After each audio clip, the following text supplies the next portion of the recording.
Salut, c'est Yves. Alors cette semaine, je me suis dit que j'allais faire une vidéo un petit peu différente des vidéos d'avant. Ça va être un tutoriel, sous Windows pour pouvoir avoir la possibilité d'avoir une ligne de commande Linux dans un Windows. Pourquoi est-ce que c'est intéressant d'avoir une ligne de commande Linux dans un Windows? Déjà parce que ça répond à une demande que j'ai régulièrement dans mes formations présentielles. Dans mes formations présentielles, très souvent, notamment dans les formations de débutants, les gens découvrent Linux, découvrent la ligne de commande et souhaitent s'entraîner après. Alors, ils vont pas forcément s'entraîner sur les serveurs de l'entreprise, ce qui me semble un petit peu logique. Et donc, très souvent, on me dit, est-ce que tu sais comment est-ce que je pourrais faire pour avoir un Linux, pour pouvoir manipuler un Linux? Parce que là, pour le moment, j'en ai pas sous la main. Alors évidemment, il y a plein de possibilités. On peut installer une machine virtuelle.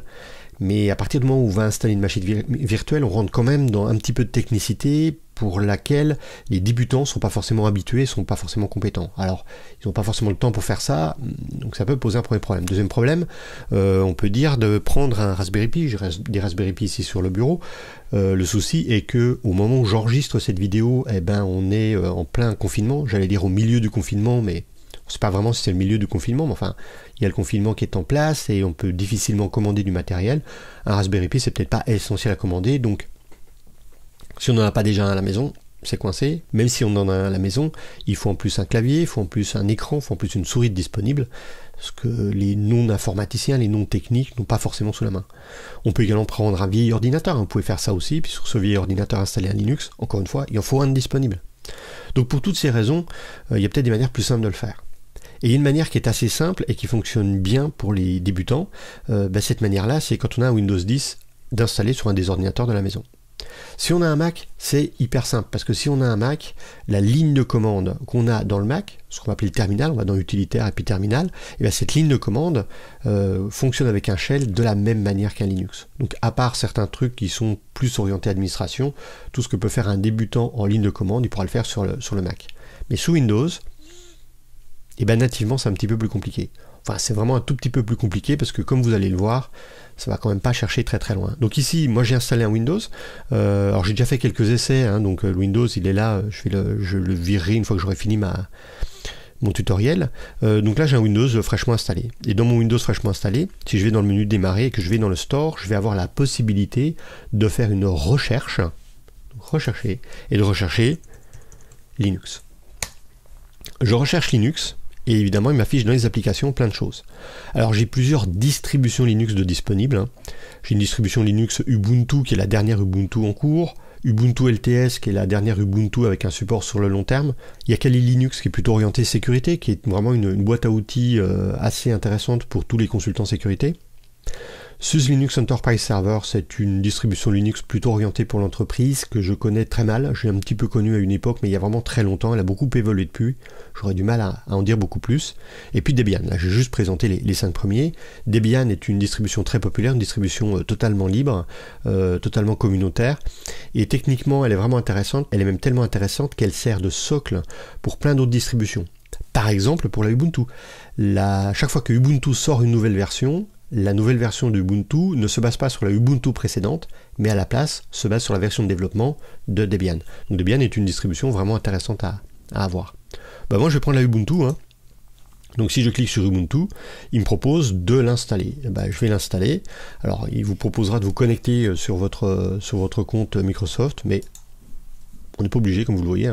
Je ne me suis pas connecté. Donc là, il n'y a plus qu'à attendre qu'elle soit installée. On va attendre quelques instants qu'elle soit installée. Voilà, ce produit est installé. Alors, je pourrais le lancer directement depuis le store. Je ne vais pas le faire là. Je vais fermer la fenêtre et je vais aller dans le menu démarrer et on va voir qu'il apparaît en haut. Ubuntu apparaît en haut dans ma fenêtre. Donc, je clique sur Ubuntu. Et là, j'ai une fenêtre noire, un terminal qui se lance, dans lequel il y a un message d'erreur qui s'affiche. Le WSL Register Distribution, et il me dit, alors c'est en anglais, The Windows Subsystem for Linux Optional Component is not enabled, please enable it and try again. Ça veut dire quoi? Ça veut dire qu'ici j'ai une URL, j'ai une adresse qui m'est donnée, et je vais aller voir sur cette URL. Alors pour ça, je sélectionne URL, je vais dans le menu ici, je vais faire modifier, copier, et puis je lance un navigateur. Alors là, moi j'ai que Edge d'installer, donc je lance un navigateur, et comme vous voyez, j'ai fait des essais avec OBS sur la machine. Et surtout, je fais un CTRL-V pour coller l'adresse que j'avais vue précédemment. Et qu'est-ce qu'il me dit? Là, il me dit guide d'installation du sous-système Windows pour Linux pour Windows 10. Alors, je vous explique Windows Subsystem for Linux un petit peu plus loin dans la vidéo. Pour le moment, on va juste l'installer. Et ici, pour pouvoir activer cette fonctionnalité-là, il y a une ligne de commande à taper dans le PowerShell. Donc, je vais juste cliquer sur copier ici, et il a copié cette ligne de commande dans le presse-papier. Donc, je vais redimensionner ça, je vais le fermer. Donc ensuite, je vais dans la barre ici de recherche et je tape PowerShell. Windows PowerShell, mais attention, je ne vais pas directement cliquer dessus, je vais faire un clic droit et je vais exécuter en tant qu'administrateur. Donc là, je dis oui parce qu'on va installer des composants pour le système.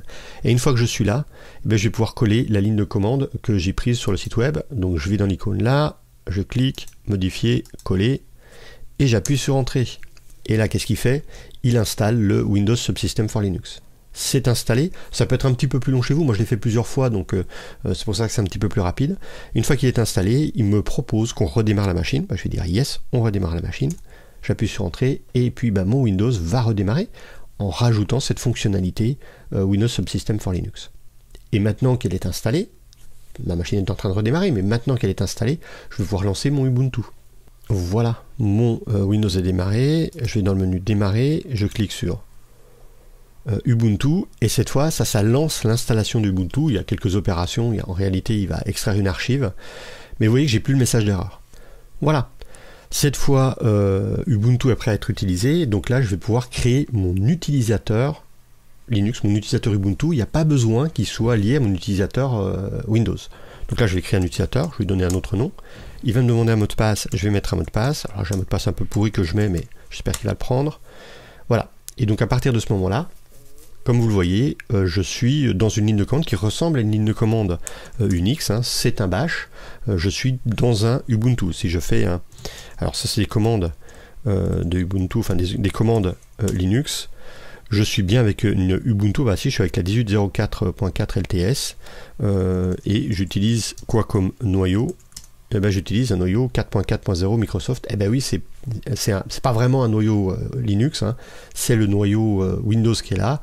Je vous fais une petite explication dans quelques instants. Et là, je suis dans un Linux. Si je fais un ls, moi j'ai rien, mais si je fais un cd/ que je fais un ls, j'ai mes répertoires habituels. Je peux faire une mise à jour de mon Ubuntu. Donc là, il va tout d'abord mettre à jour les métadonnées, et puis il va ensuite... on peut mettre à jour la machine, voilà, on télécharge tous les paquets qui ont besoin d'être mis à jour, il les met à jour, etc. Alors ça fonctionne vraiment bien, parce que du coup là on a vraiment, pour les gens qui ont l'habitude de travailler sous Windows, la possibilité de faire plein de choses sous Linux, mais attention, pour le moment on a ça qu'en ligne de commande, il n'y a pas l'interface graphique. Cette interface graphique, il y a des bricolages qui permettent d'y accéder. Je les connais pas très bien, j'ai juste un petit peu regardé comment on faisait. Ça passe soit par l'installation d'un serveur X sur la machine, soit par un VNC.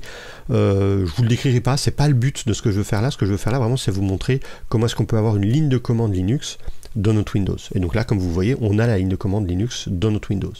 En termes de limitation, les outils qui se basent sur des pilotes particuliers ne fonctionneront pas avec cette version de Windows Subsystem for Linux, fonctionneront avec la nouvelle version, la future version, je dis future entre guillemets, qui arrive au mois d'avril. On est au mois d'avril, je ne l'ai pas encore sur cette machine-là, qui elle se basera sur une petite machine virtuelle. Mais voilà, là j'ai carrément mon Linux qui est fonctionnel. Alors, ce qu'a fait Microsoft pour pouvoir faire ce genre d'opération, c'est qu'ils ont fait une opération qui ressemble beaucoup à un autre logiciel, qui est un logiciel qui tourne sous Linux, et qui fait l'opération inverse. C'est le logiciel qui s'appelle Wine. Alors, on va essayer de comprendre un petit peu de quoi il s'agit et comment ça fonctionne. Ce qui se passe, c'est que quand on a un programme qui fonctionne, le programme, pour pouvoir afficher des choses à l'écran, pour pouvoir interagir avec le clavier, avec la souris, il a besoin de communiquer avec les périphériques. Les périphériques au sens large, ça inclut la mémoire, ça inclut plein de choses comme ça. Alors, quand un système d'exploitation est développé, quand il est écrit, on a une couche qui va s'appeler le noyau, qui est le cœur du système d'exploitation, dont le rôle va être de représenter d'une façon qui est normalisée pour ce système d'exploitation les périphériques pour les programmes. Je m'explique un petit peu parce que là c'est quand même assez abstrait, je sais. Quand je veux par exemple accéder au réseau, pour accéder au réseau, j'ai un navigateur web. Le navigateur web, lui, il va discuter avec une interface réseau. Mais il ne va pas se poser la question, tiens, cette interface réseau, c'est du Wi-Fi, c'est du Bluetooth avec le téléphone, c'est de l'USB, c'est une carte Ethernet. Le navigateur web ne se pose pas cette question-là. Il voit du réseau. Et le réseau est présenté d'une certaine manière à Firefox. C'est le noyau, le cœur du système, qui s'occupe, derrière, d'appeler les bons pilotes, de discuter avec le Wi-Fi si c'est en Wi-Fi, le Bluetooth c'est du Bluetooth, etc. Mais en gros, c'est le noyau qui fait les opérations de discussion avec le périphérique. Le programme ne s'occupe pas de ces détails-là. Et au final, de représenter une interface réseau à Firefox, c'est représenter un périphérique, d'une certaine manière, à un programme. Ben, l'ensemble des périphériques sont représentés avec des manières qui sont normalisées pour un système d'exploitation. Par exemple, sur Linux, à part peut-être pour le réseau, la plupart des manières de représenter des périphériques, ça se fait à travers des fichiers. Donc en fait, quand un programme sous Linux va fonctionner, il va tenter d'accéder à des fichiers et le noyau va traduire ces accès à ces fichiers qui sont des fichiers spéciaux à l'accès à des périphériques. Alors, sous Windows, ça se fait pas à travers des fichiers, ça se fait d'une autre manière que je ne connais d'ailleurs pas. Mais ce qu'ont fait les gens de chez Wine, ce qu'ont fait les gens du projet Wine, c'est qu'ils ont écrit un petit programme qui discute avec le noyau Linux, donc via les fichiers par exemple, ces fameux fichiers spéciaux. Et au lieu de faire un programme qui tourne de façon autonome, ce qu'ils vont faire, c'est qu'ils traduisent ces communications avec le noyau Linux en manière de communiquer de Windows. Donc en gros, derrière, on peut faire tourner un programme Windows. Ce programme Windows, il va vouloir discuter avec ce qui pense être un noyau Windows. Et on a notre petit programme Wine qui va implémenter, qui va faire comme s'il y avait un noyau Windows. Quand un programme demande de faire une opération au noyau Windows, qui en réalité est Wine, le programme Wine va traduire cet appel-là en appel au noyau Linux. Donc ça, c'est le fonctionnement de Wine. C'est pour ça qu'on dit que Wine is not an emulator, c'est l'acronyme, hein. Wine veut dire Wine is not an emulator. C'est tout simplement que c'est un programme qui va traduire les appels Windows en appels Linux. Et bien, ce qu'a fait Microsoft pour WSL, c'est la même chose dans l'autre sens. C'est-à-dire qu'on a un noyau Windows puisqu'on est sous Windows 10. Sur ce Windows 10, il y a un petit programme qui tourne qui s'appelle WSL. Et ce petit programme Windows, qu'est-ce qu'il fait? Il va traduire les appels système, les appels à un noyau Linux en appels à un noyau Windows. Comme ça, du coup, on peut avoir le programme qui fonctionne sans avoir un noyau Linux d'installer. Alors ça limite quand même un certain nombre d'opérations, notamment toutes les opérations qui sont liées au Wi-Fi, toutes les opérations qui vont faire appel à des périphériques particuliers. Du coup, eh ben, ils ne fonctionnent pas très bien, voire même pas du tout.